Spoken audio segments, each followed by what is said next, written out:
ಅಧ್ಯಕ್ಷರ ಬದಲಾವಣೆ ವಿಚಾರಕ್ಕೆ ಸಂಬಂಧಪಟ್ಟಂತೆ ದಲಿತ ನಾಯಕರು ಪದೇ ಪದೇ ಪ್ರಸ್ತಾಪವನ್ನು ಮಾಡ್ತಾ ಇದ್ದಾರೆ. ನಮ್ಗೆ ಅವಕಾಶ ಮಾಡಿಕೊಡಿ, ಬೇರೆಯವರು ಕೆಪಬಲ್ ಇದ್ದಾರೆ ಅಂತೆಲ್ಲ. ಇದನ್ನೆಲ್ಲ ಗಮನಕ್ಕೆ ತರೋ ಪ್ರಯತ್ನವನ್ನ ಡಿ.ಕೆ. ಶಿವಕುಮಾರ್ ಮಾಡಿದ್ದಾರಂತೆ. ವೇಣುಗೋಪಾಲ್ ಅವ್ರ ಜೊತೆಗೆ ಮಾತುಕತೆ ಸಂದರ್ಭದಲ್ಲಿ ಇದನ್ನೆಲ್ಲ ಹೇಳಿದ್ದಾರೆ ಅವರು. ಕೆಪಿಸಿಸಿ ಅಧ್ಯಕ್ಷರ ಬದಲಾವಣೆ ಅಸ್ತ್ರವನ್ನು ಪದೇ ಪದೇ ಪ್ರಯೋಗ ಮಾಡ್ತಿರೋದಕ್ಕೆ ಡಿ.ಕೆ. ಶಿವಕುಮಾರ್ ಅವರು ಪ್ರತ್ಯಸ್ತ್ರವನ್ನು ಪ್ರಯೋಗ ಮಾಡಿದ್ದಾರೆ. ಅವ್ರು ಏನ್ ಹೇಳಿದ್ದಾರೆ ಅಂದ್ರೆ ಕಾರ್ಯಾಸ್ತ್ರದ ಪ್ರಯೋಗದ ಬಗ್ಗೆ ಹೇಳಿದ್ದಾರೆ. ಏನಪ್ಪ ಕಾರ್ಯಾಸ್ತ್ರ ಅಂತ ಕೇಳಿದ್ರೆ, ಡಿಸಿಎಂ ಜೊತೆಗೆ ಕೆಪಿಸಿಸಿ ಹುದ್ದೆಯನ್ನು ನಾನು ಹೆಂಗ್ ನಿಭಾಯಿಸ್ತಾ ಇದ್ದೀನಿ ಅಂತ ಅರ್ಥ ಮಾಡಿಸೋ ಪ್ರಯತ್ನವನ್ನು ಮಾಡಿದ್ದಾರೆ. ಬೇಸಿಕಲಿ ಡಿಸಿಎಂ ಆದ್ಮೇಲೆ ಅಧ್ಯಕ್ಷ ಸ್ಥಾನವನ್ನು ನಾನು ನಿರ್ಲಕ್ಷ್ಯ ಮಾಡಿಲ್ಲ. ಪೂರ್ಣ ಪ್ರಮಾಣದ ಅಧ್ಯಕ್ಷರನ್ನ ನೇಮಿಸಿದ್ರು ಕೂಡ ನನ್ನಷ್ಟು ಕೆಲಸ ಮಾಡಕ್ಕಾಗಲ್ಲ. ಅಸೆಂಬ್ಲಿಯಲ್ಲಿ ಸೋತವರನ್ನ 2028ಕ್ಕೆ ಸಜ್ಜುಗೊಳಿಸ್ತಾ ಇದ್ದೀನಿ. ನೆನಪಲ್ಲಿ ವೀಕ್ಷಕರೇ, ನಿನ್ನೆ ಅಷ್ಟೇ ಮಾಜಿ ಶಾಸಕರದೊಂದು ಸಭೆಯನ್ನು ನಡೆಸಿದ್ರು. ಒಂದು 88 ಜನರನ್ನ ಎಲ್ಲರನ್ನೂ ಕರೆಸ್ಬಿಟ್ಟು ಮಾತಾಡೋರು. ಅದನ್ನೆಲ್ಲ ಹೇಳಿದ್ದಾರೆ ಹೈಕಮಾಂಡ್ ಹತ್ರ. ಈ ಅಂಶಗಳ ಬಳಿಕ ಕೂಡ ನೀವು ಅಧ್ಯಕ್ಷರನ್ನ ಬದಲಾಯಿಸೋದಾದ್ರೆ ನಮ್ದೇನು ಅಭ್ಯಂತರ ಇಲ್ಲ ಅಂತ ವೇಣುಗೋಪಾಲ್ಗೆ ಡಿ.ಕೆ. ಶಿವಕುಮಾರ್ ಅವರು ತಮ್ಮ ಕಾರ್ಯಕ್ಷಮತೆ ಕುರಿತಂತೆ ಮಾತನಾಡಿದ್ದಾರೆ. ಐ ಆಮ್ ಕ್ಯಾಪಬಲ್, ನನ್ನನ್ನು ಚೇಂಜ್ ಮಾಡೋದು ಬೇಡ ಅನ್ನೋದು ಫಸ್ಟ್ ಸಾಲ್ನಲ್ಲಿ ಇದ್ದಂತಹ ಅಂಶ. ಆಮೇಲೆ ಎರಡನೇದು ಸ್ಟ್ಯಾಂಡರ್ಡ್ ಆಗಿ ರಾಜಕಾರಣಿಗಳು ಹೇಳುವಂತಹ ಅಂಶ. ಬಿಟ್ಕೊಡೋದಕ್ಕೆ ನಾನು ತಯಾರಿಲ್ಲ ಅಂತ ಬೇಸಿಕಲಿ ಅವ್ರು ಹೇಳ್ತಾ ಇದ್ದಾರೆ. ಡೀಟೇಲ್ಸ್ ಕೊಡ್ತಾರೆ ಶಬೀರ್. ನನ್ನ ಅಧ್ಯಕ್ಷ ಸ್ಥಾನವನ್ನು ನಾನು ಅಷ್ಟು ಸುಲಭಕ್ಕೆ ಬಿಟ್ಕೊಡೋದಕ್ಕೆ ತಯಾರಿಲ್ಲ, ಬಿಕಾಸ್ ನಾನು ಕೇಪಬಲ್ ಇದ್ದೀನಿ ಅಂತ ಅವ್ರು ಮಾಡಿರುವಂತಹ ಕೆಲಸವನ್ನು ನಿಶ್ಚಿತವಾಗಿ ಹೇಳ್ತಾ ಇದ್ದಾರೆ.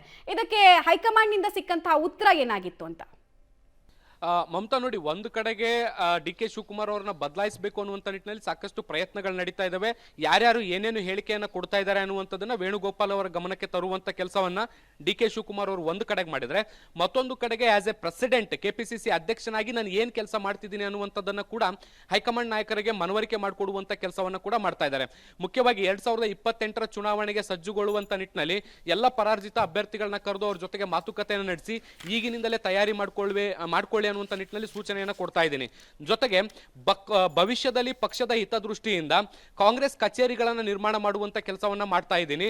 ಸುಮಾರು 100 ಕಚೇರಿಗಳನ್ನ ತಾಲೂಕಾ ಮುಖ್ಯ ಪ್ರದೇಶಗಳೇನಿರುತ್ತೆ ಅಲ್ಲಿ ನಿರ್ಮಾಣ ಮಾಡುವಂತ ಗುರಿಯನ್ನ ಇಟ್ಕೊಂಡಿರುವಂತದ್ದು. 60 ಸ್ಥಳಗಳಲ್ಲಿ ಈಗಾಗಲೇ ಜಾಗವೂ ಕೂಡ ನಿಗದಿಯಾಗಿದೆ, ಪ್ಲಾನಿಂಗ್ ಕೂಡ ರೆಡಿ ಆಗಿರುವಂತದ್ದು. ಕಾಮಗಾರಿಗಳು ಇನ್ನಷ್ಟೇ ಶುರುವಾಗಬೇಕಾಗಿದೆ. ಇದರಿಂದ ಪಕ್ಷದ ಕಾರ್ಯಕರ್ತರಲ್ಲಿ ಒಂದು ದೊಡ್ಡ ಉತ್ಸಾಹ ಬರುತ್ತೆ. ತನ್ನದೇ ಆದಂತ ಒಂದು ಪಕ್ಷದ ಕಚೇರಿ ಇದ್ರೆ ಮತ್ತಷ್ಟು ಕಾರ್ಯಚಟುವಟಿಕೆಗಳು ಮಾಡಲಿಕ್ಕೆ ಯಶಸ್ವಿ ಆಗುತ್ತೆ. ಈ ನಿಟ್ಟಿನಲ್ಲೂ ಕೂಡ ನಾನು ಸಾಕಷ್ಟು ಕೆಲಸವನ್ನ ಮಾಡ್ತಾ ಇದ್ದೀನಿ. ಇದ್ರ ಜೊತೆಗೆ ಪ್ರತಿ ಸಚಿವರು ಕೂಡ ಆಯಾ ಜಿಲ್ಲೆಗಳಲ್ಲಿ ಏನು ಉಸ್ತುವಾರಿಯನ್ನು ಕೊಡಲಾಗಿದೆ ಅಲ್ಲಿ ಕಾರ್ಯಕರ್ತರ ಸಭೆಯನ್ನು ನಡೆಸಬೇಕು ಅನ್ನುವಂಥ ಸೂಚನೆಯನ್ನು ಕೂಡ ಕೊಡಲಾಗಿದೆ. ಯಾಕೆಂದ್ರೆ ಒಂದು ಕಡೆ BBMP ಚುನಾವಣೆ ಬರೋದಿದೆ, ಮತ್ತೊಂದು ಕಡೆ ZPTP ಎಲೆಕ್ಷನ್ಸ್ಗಳು ಕೂಡ ಬರೋದಿದೆ. ಸೊ ಈ ಎಲ್ಲಾ ಚುನಾವಣೆಗಳನ್ನ ದೃಷ್ಟಿಯಲ್ಲಿ ಇಟ್ಕೊಂಡು ಕಾರ್ಯಕರ್ತರನ್ನ ಈಗಿನಿಂದಲೇ ಹುಮ್ಮಸ್ಸುಗೊಳಿಸುವಂತ ನಿಟ್ಟಿನಲ್ಲಿ ತಯಾರಿಯನ್ನ ಮಾಡ್ಕೊಳ್ಬೇಕು ಅನ್ನುವಂಥ ನಿಟ್ಟಿನಲ್ಲಿ ಏನು ಸಚಿವರಿಗೂ ಕೂಡ ಸೂಚನೆಯನ್ನು ಕೊಡಲಾಗಿರುವಂತದ್ದು. ಇದೇ ರೀತಿಯಾದಂತಹ ಸಾಕಷ್ಟು ಕೆಲಸಗಳನ್ನ ಪಕ್ಷದ ಆಕ್ಟಿವಿಟೀಸ್ ಅಲ್ಲಿ ನಾನು ಚಾಲ್ತಿಯಲ್ಲಿ ಇಟ್ಟಿರುವಂತದ್ದು. DCM ಆಗಿದ್ರು ಕೂಡ ಪಕ್ಷದ ಚಟುವಟಿಕೆಗಳು ಅಥವಾ ಸಂಘಟನೆ ಎಲ್ಲೂ ಕೂಡ ನಿಷ್ಕ್ರಿಯ ಆಗ್ಲಿಕ್ಕೆ ಬಿಟ್ಟಿಲ್ಲ. ನಿರಂತರವಾದಂತಹ ಕೆಲಸವನ್ನ ಮಾಡ್ಕೊಂಡು ಬರ್ತಾ ಇದ್ದೀವಿ. ಇತ್ತೀಚೆಗೆ ಬೆಳಗಾವಿಯಲ್ಲಿ ಮಾಡಿದಂತಹ ಗಾಂಧಿ ಕಾರ್ಯಕ್ರಮ ಏನಿದೆ ಅದು ರಾಷ್ಟ್ರ ಮಟ್ಟದಲ್ಲಿ ಚರ್ಚೆ ಆಯಿತು. ಇದಕ್ಕಿಂತ ಇನ್ನೇನು ಹೆಚ್ಚಿನ ಕೆಲಸವನ್ನ ಮಾಡಬೇಕು ಅನ್ನುವಂಥ ನಿಟ್ಟಿನಲ್ಲಿ ಅವರು ಪ್ರಶ್ನೆ ಮಾಡುವಂತ ಕೆಲಸವನ್ನ ಕೂಡ ಮಾಡಿದ್ದಾರೆ. ಹೈಕಮಾಂಡ್ ನಾಯಕರು ಕೂಡ ಈ ಎಲ್ಲಾ ಅಂಶಗಳನ್ನ ಕೂಡ ಆಲಿಸಿದ್ದಾರೆ. ಆದ್ರೆ ಯಾವುದೇ ಭರವಸೆಗಳು ಸಿಕ್ಕಿಲ್ಲ ಅನ್ನುವಂಥದ್ದು ಕೂಡ ಗೊತ್ತಾಗ್ತಾ ಇದೆ.